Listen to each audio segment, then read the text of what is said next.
Hello traders and investors, I'm Ellie Little and this is your daily NeoTA wrap. We take a look at these markets and we're doing it from a neoclassical perspective each time, asking ourselves what happened today. What does it tell us about the coming ones? I do a show 4 times a week every Monday through Thursday, broadcast at before 10 o'clock Eastern Time, archived on YouTube, and it's under the channel LA Little. If you want to subscribe, just reach out, right hand corner. Hit the subscribe button. Anytime I push public content, you'll get a notification. Easy way to stay up with what's going on. And folks, you know, we're at that point where you really want to stay up with what's going on again because we're starting to get some movement again. So if we pull it up here, take a look at this DAX. Last night, if you tuned in, I told you they were going to have problems in Europe. That was probably going to put some pressure on us, and that's what we get. 1.8% down in the DAX. The CAC, same thing. Nikkei was down. We had the dollar down. We had all those currencies up. That puts a crimp in their markets. We actually traded lower today, did try to make the bounce. We'll look at those charts here in a minute. The Russell, the small caps were leading on the way down. Bonds were down big. They came back some, still down fairly large at the end. Gold soars the other way. Folks, you know, I don't know. You know, sometimes I wonder, those of you who, you know, have watched me long enough to see that I know what I'm doing and that these neoclassical models really do work.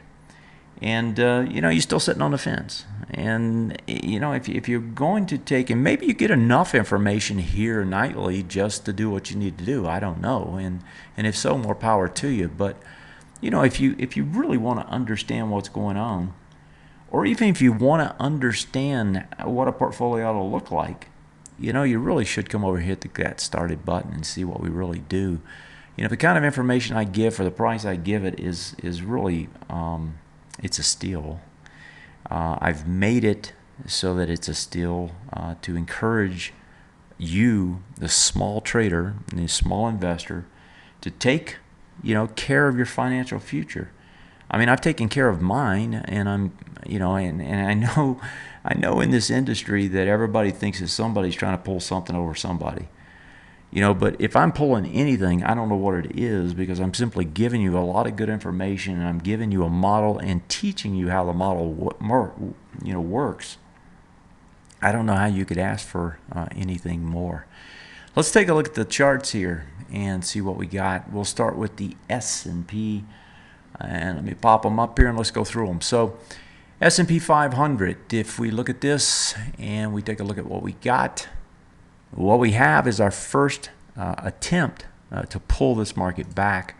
And, you know, I've talked about it certainly to members, and I know I've talked about it here. We're going to get a pullback, and you know it's going to come. And I think I've suggested, I know I suggested it this morning in the members' material that I give them each morning, you know, telling them that, you know, the pullback we're going to get probably isn't going to give us a setup. It's going to be exogenous. It's going to come from somewhere else. And like I talked about last night, Europe looked like it was set up to try to do something. So you get the little pullback here today, but, you know, look at what it did, folks. It's just in this range. And what you're going to see is you're going to see the others in this range. And if it breaks out of this range, then you're going to get some movement. But if it holds this range, right, all it's doing is teasing you. And that may be all you get because that angle of ascent is not nearly as bad as it used to be. You know, used to when we were looking at it, it was uncontrollably bad in terms of straight up. You know, now it's getting to, you know, I don't know, 60 degrees or something. You want it out here around 45. You'd like to see this go out a little farther and make it a little bit more palatable before it tries to skyrocket again. And I'm sure there will be something coming down the pipe to try to do that. But right now, test the bottom of the range, holds the bottom of the range, volume picks up a little bit, but not that much. I think that still looks like this could hold. Now, that's just looking at this index. If we look at the NASDAQ, yeah, it comes back. It's a little bit volume pickup, but this thing has been on just a tear, right? You've had one pullback in almost a month and a half of trading, folks. You had one pullback. That's it.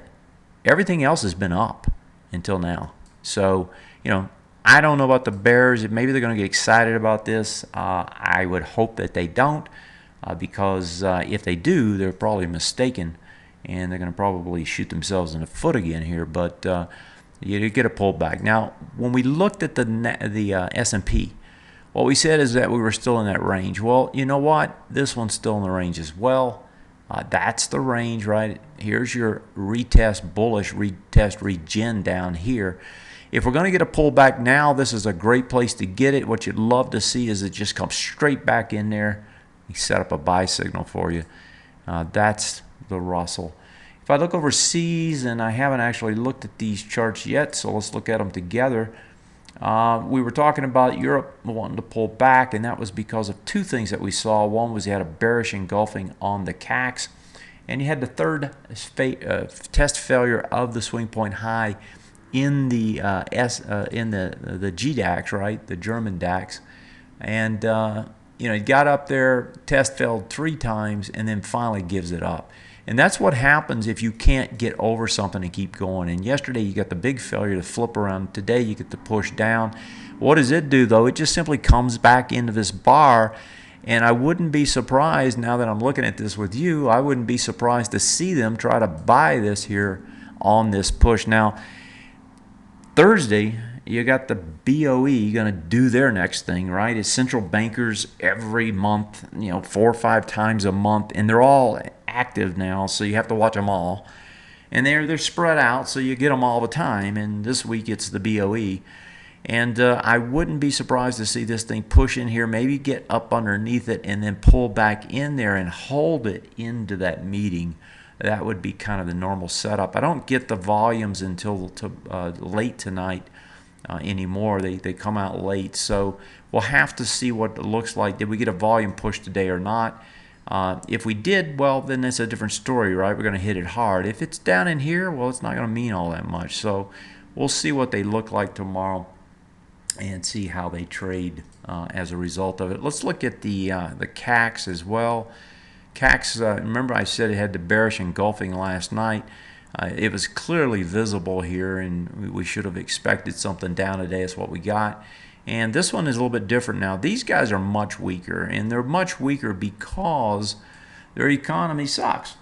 I mean, you know, nothing bad about the French people, but, you know, this economy is really struggling. Has been, continues to.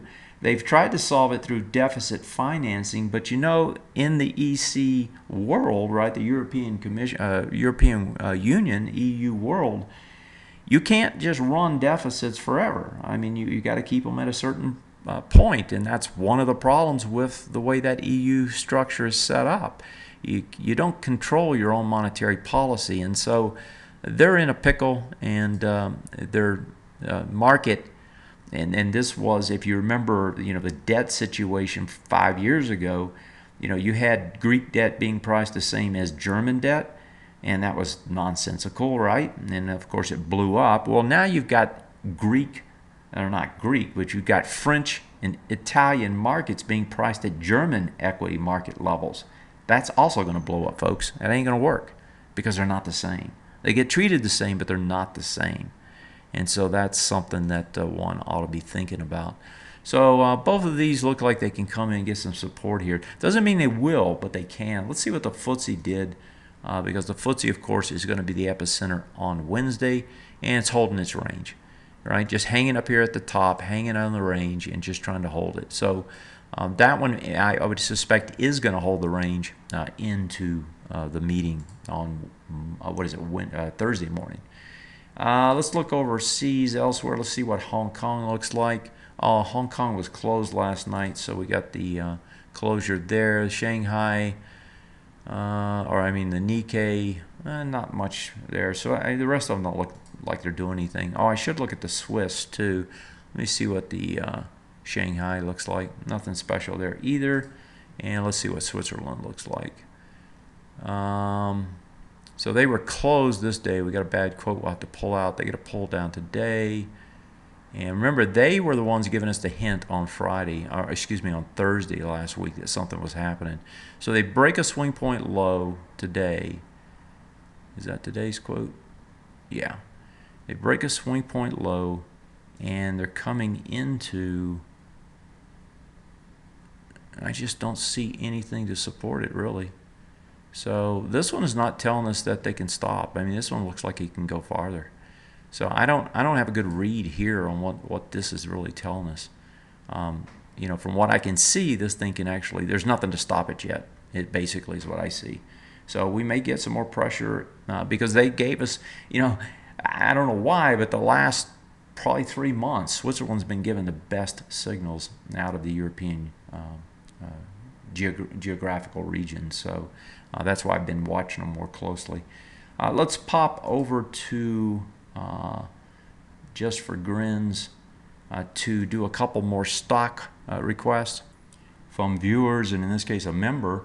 Let's see what we got here. So WY is the next one on the list, and again the time frame was daily and intermediate, so short and intermediate term. This is Weyerhaeuser. It's a lumber concern, and so it's in the industrial sector. And I'm popping over here looking. You know, I have all these charts laid out, and one of the nice things about the system that we've designed and that you get if you're a member is you get all these time frames all laid out. You can lay them out on your you know, on your platform here on your screen so that you can see them all at the same time. It makes it much easier to tell what's going on. And this one's actually a nice little setup. So I don't know when their earnings are. I haven't looked at this. But you've got, you know, if you look at this, you have this little nice ledge that is formed right up here, right? See that ledge? So you get a push down, kind of a V-shaped back up, right, and you're hanging at that ledge, and that's on the monthly. Now, the bad part about it, if you go back to classical, just forget neoclassical for a second, is you kind of have a head and shoulders kind of thing, right? And if you look at it from a perspective of volume, it doesn't really match the volume characteristics you'd want to see on a head and shoulders, but you know, you can kind of visually see it there. But it's at that ledge, right? It's just basically at the decision point. Let's pull it back now and look at the weekly real quick. So you get the push up, pull back down. What did this come into?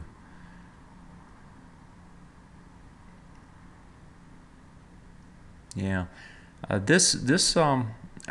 like the way it acts, right? You get a volume push off of this. I would have rather seen an over on lighter volume, right? But it didn't do it.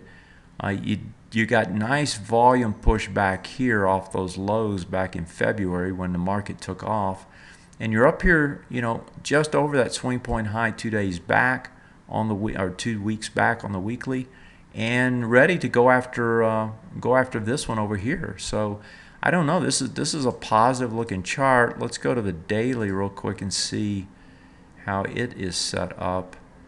And that one's just hanging. So I don't see anything negative about this. As a matter of fact, if I were trading this thing, I would be trying to potentially catch this on a breakout if it wants to break higher, especially if it goes maybe another 2 or 3 days and you get multiple swing point breakouts, multiple time frames. And let's take the last one here. Was what do we got here? GPS. Let's see what this one looks like. And so the gap comes down today like everything. What a run this one had on the daily. Let's pull the weekly in. So this had sold off quite a bit. I could see that over here on the monthly, a big sell-off. Coming back into this breakdown bar, gets into it. Gets over swing point high, volumes look decent. Okay, so the things that I would be focused on if I'm trading this or wanting to trade this is I've got resistance here, right? And I've got it again at the top of this breakdown bar. So those are the two targets, if you will, on the upside. You got support now, and you can see it here with the green. You got a little support right up in here, but I think this is the key area on the support that you'd like to try to buy somewhere down in here. That would give you the best risk reward. That's where you had volume coming up, that high right there. And so I would be trying to buy in this area. That would be the ideal setup with the target back up into this place. Do I like the way this stock's set up? Yeah, it's not bad. It's set up pretty well. I don't see anything horribly wrong with the way it's set up. So just got to pull back like the whole market and give you an entry. So that's the two for members. As far as where we're going, right? Let's talk about that next. General market-wise, you know, I like the way the market's doing what it's doing. What I'd love to see this market do is to come on back in, right? Pull back down, kind of fast and furious back into maybe this wide price spread bar, or maybe all the way back in this swing point high. I think the one that you have to watch really isn't going to be the S&P. I think the tell this time around is going to be over here on the Russell. And the reason you want to watch the Russell is because the Russell is going to be it was the first one up. It probably will be the first one back to something of significance. And that significance is a bullish retest, regenerate back into this area, right? How do you get that? Well, you take the swing point high that was broken, you take its high and its low, you look at the volume on the breakout, the volume on this, you take whichever one's bigger, you see what it looks like, and you know that coming back after 6 bars, you have a fairly high chance they're going to buy it. And so I'd love to see this thing come right into here and see the sellers just disappear. That would be a nice setup, folks. Have yourself a great one. Join me. Take care. I'll see you next time. Good night.